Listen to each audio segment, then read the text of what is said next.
S. Dresden to sign Ayuk. Package Pickens to the Falcons for Odunze without losing pick 20. No need to trip a contract for Pickens. Odunze, you get on a rookie deal. Why would the Falcons do that, though?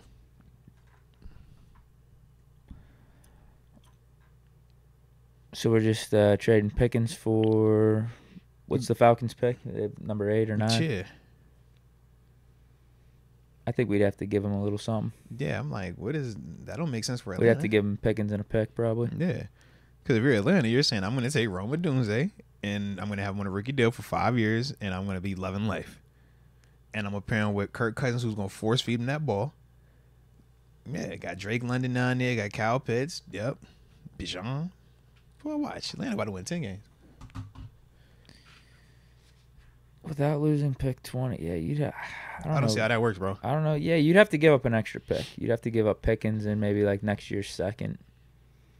And you're right. If you're the Falcons, I think you'd rather have the receiver that you just drafted on a rookie deal versus getting that second. I mean, you do get Pickens. That's what that would probably be the type of deal it would take. But the closer you get to draft, I think the more the teams value their picks because you're that much you're that close to drafting a guy you probably really like and then getting him locked up for 5 years. Yeah, because I'm sure they're gonna have the discussion of who's the better player. Who do you think has the higher ceiling, Rome Odunze or George Pickens? Because both are elite coming out of college. Yeah, I mean Pickens. That's the thing with Pickens. He does have some proven productivity right now. Yeah. He had a really good year last year. I mean, he did. I think he should have made the Pro Bowl, at least as an alternate. Yeah. 1,000-yard receiver, man. He definitely stepped up. Really good.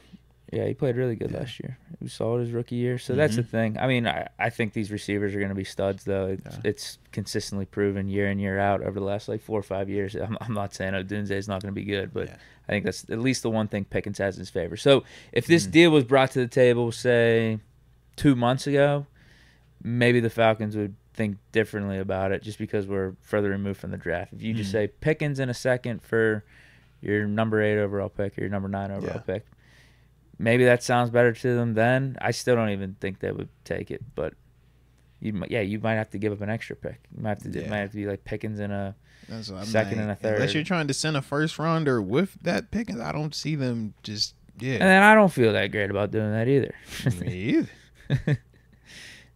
Yeah, I just don't think it's a good deal. I'm sorry, man. S. Dresden. I don't like the offer. Yeah, in Atlanta, I'm just like I still don't see why you're doing that trade. Like, nah, I don't get that one, man. Not for them. Like, I don't like the idea. Why would you do that for Atlanta? Like, why are we doing that one? Because after signing Ayuk or trading for Ayuk, you're having him be the number 1. You're still gonna have to get a receiver. Yeah.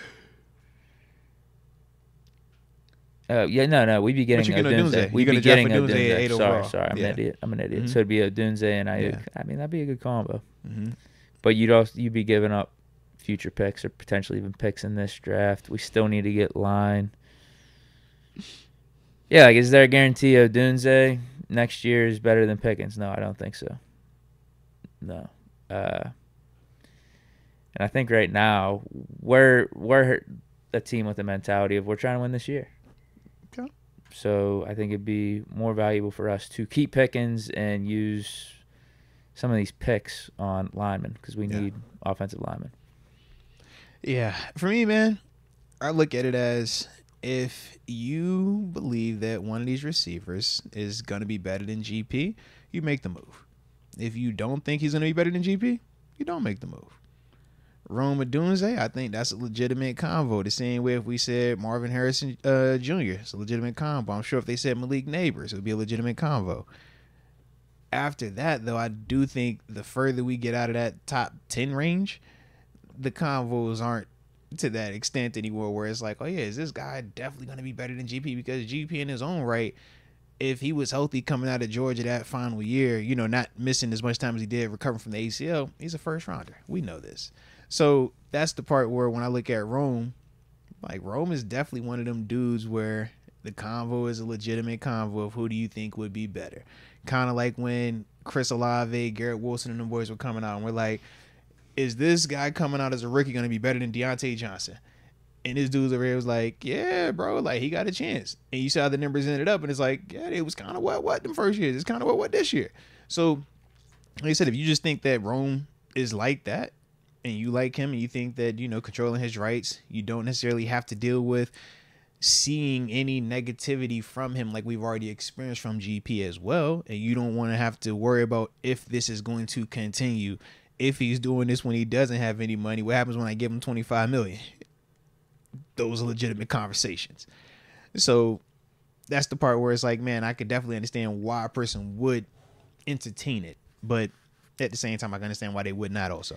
Yeah, I just don't like the thought of giving up extra picks that we might need to build out the rest of this roster. When you already, if we're having the conversation of who could be better, let's just stick with our guy and then use the picks to build out what this roster needs still without linemen. That's how I feel. Now, yeah, Odunze, of course, has the benefit, or any of these receivers coming in have the benefit of having the rookie contract. But, I mean, you're going to have to pay guys anyway at some point. I just think it would be a lot. Yeah, it'd be a lot. I don't think it's something we need to do right now. Unless, and here's always going to be my nuance, or here's always going to be like my out for this type of stuff. If you think Pickens is a cancer in the locker room, then no, just get him out, because that in itself is addition by subtraction. Yeah. And that's, I think, I don't want to say that should be heavy in the conversation, but I do think that is a part of the discussion, just based on what we've already seen from him. And when you think about what the history has been here with some of the people that have gotten paid, and we've seen how it's kind of played out, we talk about that PTSD element. I'm sure all of that is factored in with this thing. And I think that's why for GP, it's important that he is on his best behavior this go around. Because it's hard to commit 20, 25 mil to a dude if you worried about what you just brought up, right? Is he going to be a locker room cancer? Is he going to be a guy that, you know, shows bad body language if he's not getting the ball or if it's not going his way, like we've seen from him before? I'm all for what he's doing right now. We've seen it be quiet, but there are some parts where it's like, yo, there's still some legitimate questions around that. And if those questions aren't what you want to deal with, then, yeah, go get one of these dudes. And I get what you're saying, too, in terms of the receiver element, or not the receiver element, but just the, instead of trading up, go and get the more pieces or more players you can get in terms of just keeping your draft capital. I get that concept as well. But I'm kind of on this thing of, if this is the guy that I think is this type of player, I would take one of them type of guys, then three just, you know, good players. If I can get one of them dudes that I think is, yo, he's up here and that's going to be just a different type of player, then yeah, man, F them picks. I'm going to get that, because them dudes, man, shoot, I can go find another one of them. How many of that can I find? And that's kind of my mindset. But that's if you view Rome or any of these guys to that extent. Yeah, that's the problem, because Pickens is very capable of being that guy that you're talking about. Top 5 receiver, perennial Pro Bowl and everything. All just, pro, that type of dude, man. Yeah, what's the work that he's putting in these off seasons? How committed is he? And how's he going to react during the season when things aren't going his way? Like, yeah, because we've seen signs that it doesn't go in the right direction with him. I think he's going to be greatly benefited by having Russell Wilson in here, though. Too, bro. Having some leadership on this offense, like, that should help him. Yeah, he should be that guy. He definitely should. I mean, that's why we drafted him. That's what we've seen from him these first 2 years. He's definitely capable.